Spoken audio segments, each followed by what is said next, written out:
Assalamualaikum warahmatullahi wabarakatuh. Perkenalkan, nama saya Zarina Amelia dengan NIM 1222411. Di sini saya akan mempresentasikan hasil makalah ilmiah kelompok kami, kelompok 5, yang berjudul Perancangan Alat Injeksi Karbon Dioksida Sederhana berbasis reaksi kimia untuk meningkatkan produksi minyak dari media reservoir sederhana.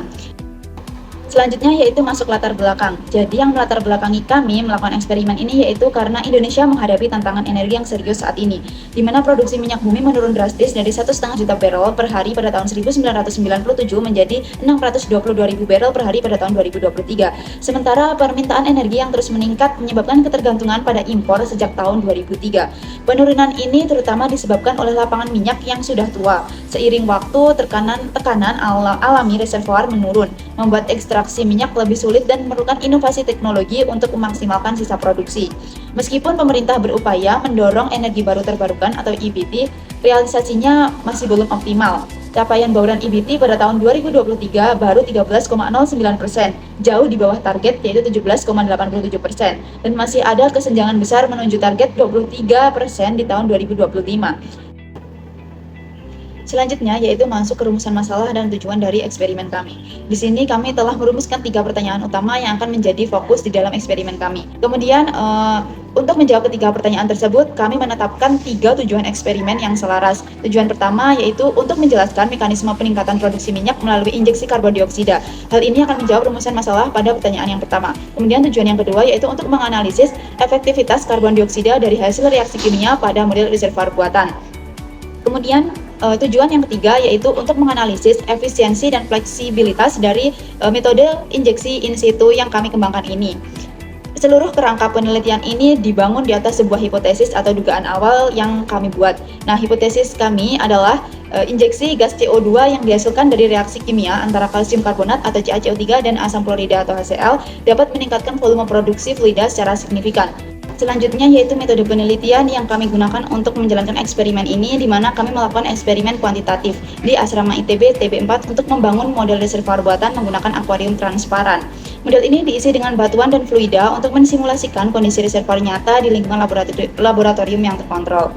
Nah, dari ini teknik pengumpulan data yang kami gunakan yaitu yang pertama, pengukuran secara langsung. Jadi kami mengukur volume fluida yang diproduksi dengan menggunakan gelas ukur dan waktu injeksi dengan menggunakan stopwatch. Suhu dan tekanan diasumsikan pada kondisi ruangan atau kondisi normal. Kemudian yang kedua yaitu observasi visual, di mana akuarium transparan memungkinkan kami mengamati secara langsung pembentukan gelembung gas karbon dioksida dan pola aliran fluida. Kemudian yang ketiga yaitu dokumentasi video dan foto, di mana kami merekam seluruh proses sebagai bukti visual pendukung analisis dan bahan presentasi. Kemudian yang keempat yaitu pemantauan berkelanjutan, di mana kami mengamati seluruh siklus produksi dari awal reaksi kimia dan injeksi karbon dioksida hingga tidak ada lagi fluida yang keluar.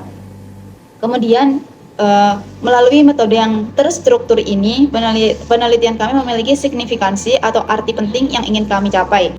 Selanjutnya yaitu memasuki ke bab dasar teori, di mana di sini yang mendasari eksperimen kami, yang memperkuat eksperimen kami, di mana kami sudah melakukan analisis terhadap jurnal-jurnal yang akan memperkuat eksperimen kami. Yang pertama ada injeksi EOR, Enhanced Oil Recovery atau EOR atau produksi tahap tersier, adalah metode lanjutan untuk menguras minyak setelah produksi primer, tekanan alami dan sekunder water flooding tidak lagi ekonomis. Tujuan utamanya adalah memperbaiki dan mengubah karakteristik reservoir, misalnya dengan menurunkan viskositas minyak atau menambahkan energi untuk mengambil sisa minyak yang terperangkap. Kemudian masuk ke bab pembahasan, di mana di bab pembahasan yang pertama ini akan membahas tentang eksperimen pertama yang tanpa injeksi karbon dioksida. Penting untuk dipahami bahwa eksperimen dari kami ini dirancang sebagai kondisi dasar atau baseline. Tujuannya adalah untuk melihat seberapa banyak fluida yang bisa diproduksi dari model reservoir kami jika hanya mengandalkan metode konvensional saja, tanpa adanya bantuan tekanan eksternal. Jadi di sini bisa dilihat seperti yang dijelaskan di laporan kami bahwa kami mensimulasikan kondisi lapangan minyak tua yang sudah kehilangan tekanan alaminya. Jadi satu-satunya gaya yang bekerja untuk mengangkat fluida adalah mekanisme pompa angkum ini. Pompa ini bekerja dengan gerakan naik turun secara perlahan untuk menyedot fluida keluar, sama seperti prinsip kerja pompa di lapangan minyak pada umumnya. Kemudian bisa dilihat hasil pengamatan yang kami lakukan, yaitu secara kualitatif kami mengamati bahwa produksi fluida berlangsung sangat lambat dan terbatas. Secara kuantitatif datanya sangat jelas, di mana dari volume awal fluida sebesar 1000 mili yang ada di dalam model reservoir, selama 2 menit pengamatan kami hanya berhasil memproduksi sebanyak 9 mili. Dengan menggunakan rumus efisiensi, ini berarti efisiensi produksi untuk skenario tanpa karbon dioksida ini hanyalah sebesar 0,9%, di mana angka ini yang tentu saja sangat rendah. Kemudian pembahasan yang kedua yaitu eksperimen dengan menggunakan injeksi karbon dioksida. Jadi kita sudah melihat bahwa tanpa bantuan IOR, efisiensi produksi hanya 0,9%. Di mana di sini kita akan melihat apa yang terjadi jika eksperimen kedua yaitu dengan skenario injeksi karbon dioksida. Di sini kami melihat bahwa sesuai dengan rancangan kami tidak menggunakan tabung gas dari luar. Sebaliknya, kami membangkitkan gas karbon dioksida secara in situ melalui reaksi kimia sederhana antara kalsium karbonat atau CaCO3 dan asam klorida atau HCl. Gas karbon dioksida yang terbentuk dari reaksi ini kemudian kami alirkan langsung ke dasar model reservoir, di mana setelah kami melakukan injeksi, kita bisa melihat perbedaannya sangat drastis. Secara visual, kami langsung melihat adanya peningkatan tekanan di dalam sistem. Hal ini terlihat dari aktivitas gelembung-gelembung gas yang sangat aktif naik dari dasar batuan ke atas. Nah, gelembung-gelembung ini secara efektif mendorong fluida yang tadinya diam, membuatnya bergerak lebih cepat menuju ke saluran produksi. Nah, dari itu, hasil kuantitatifnya yang menjadi puncak dari penelitian ini. Dalam periode waktu yang sama, yaitu selama 2 menit, volume fluida yang berhasil diproduksi meningkat menjadi 10 mili. Jika dihitung, ini menghasilkan efisiensi produksi sebesar 1%. Kemudian masuk ke analisis perbandingan. Terlihat bahwa skenario tanpa injeksi karbon dioksida menghasilkan 9 mili fluida dengan efisiensi 0,9%. Sementara itu, skenario dengan injeksi karbon dioksida berhasil meningkatkan produksi menjadi 10 mili dengan efisiensi 1%. Angka kunci di sini adalah kenaikan produksi sebesar 11%. Berdasarkan data ini, analisis kami menjadi sangat jelas. Perbedaan volume produksi sebesar 1 mili ini terjadi karena satu-satunya faktor pembeda antara kedua eksperimen adalah adanya injeksi gas karbon dioksida. Hal ini secara langsung menunjukkan bahwa metode injeksi karbon dioksida in situ kami berhasil memberikan peningkatan produksi sebesar 11% dibandingkan kondisi dasar. Kemudian implikasi di skala industri. Sekarang mungkin berpikir bahwa kenaikan 1 mili ini terlihat sangat kecil, namun disinilah letak implikasinya jika kita proyeksikan ke skala industri yang besar. Seperti yang kami jelaskan di laporan, peningkatan persentase sekecil apapun akan sangat berarti di skala yang besar. Sebagai contoh, jika sebuah lapangan minyak memproduksi 10.000 barrel per hari, peningkatan sebesar 11% ini setara dengan tambahan produksi minyak sebesar 1.100 barrel setiap harinya. Tentu ini adalah dampak ekonomi yang sangat signifikan. Kemudian masuk ke signifikasi. Jadi, setelah kita menganalisis hasil secara kuantitatif, pada bagian ini kami ingin menyoroti dua aspek penting lainnya dari penelitian kami, yaitu signifikansi dan nilai edukatif. Dari model yang kami kembangkan, penelitian ini bukan hanya tentang angka kenaikan produksi, tetapi juga tentang kontribusi yang lebih luas.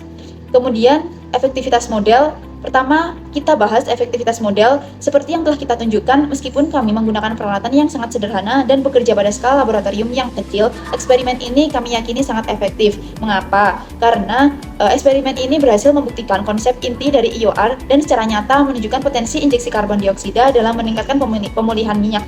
Ini adalah bukti bahwa untuk menghasilkan sebuah riset yang bermakna, kita tidak selalu memerlukan alat yang mahal. Penelitian ini menunjukkan bahwa riset eksperimental yang kreatif dan aplikatif dapat dilakukan bahkan dengan pendekatan yang sederhana, dan hasilnya tetap bisa divalidasi secara ilmiah. Kemudian masuk ke tantangan yang akan dihadapi dari injeksi karbon dioksida ini. Jadi, meskipun hasil eksperimen dan signifikansi dari metode kami yang sangat menjanjikan, kami juga harus realistis bahwa untuk membawa sebuah teknologi dari skala kecil ke implementasi skala penuh di lapangan, ada banyak sekali tantangan nyata yang harus dihadapi. Tantangan implementasi di lapangan kami bagi menjadi 3 kategori utama. Kemudian yaitu kesimpulan. Dari eksperimen yang kami lakukan bisa ditarik kesimpulan yang pertama yaitu peningkatan efisiensi terbukti. Eksperimen menunjukkan peningkatan efisiensi produksi fluida dari 0,9% tanpa CO2 menjadi 10% dengan CO2, setara dengan kenaikan 11% dalam volume fluida. Yang kedua yaitu signifikansi ekonomi. Meskipun peningkatan ini kecil di skala laboratorium, jika diproyeksikan ke skala industri, kenaikan beberapa persen dapat berarti tambahan produksi ribuan barrel minyak per hari yang memberikan dampak ekonomi substansional. Yang ketiga yaitu mekanisme efektif. Injeksi karbon dioksida memberikan tekanan tambahan yang signifikan dalam reservoir, mendorong fluida yang semula terjebak untuk bergerak menuju ke sistem produksi sehingga meningkatkan laju dan volume produksi. Sekian presentasi dari saya. Atas perhatiannya, saya ucapkan terima kasih. Wassalamualaikum warahmatullahi wabarakatuh.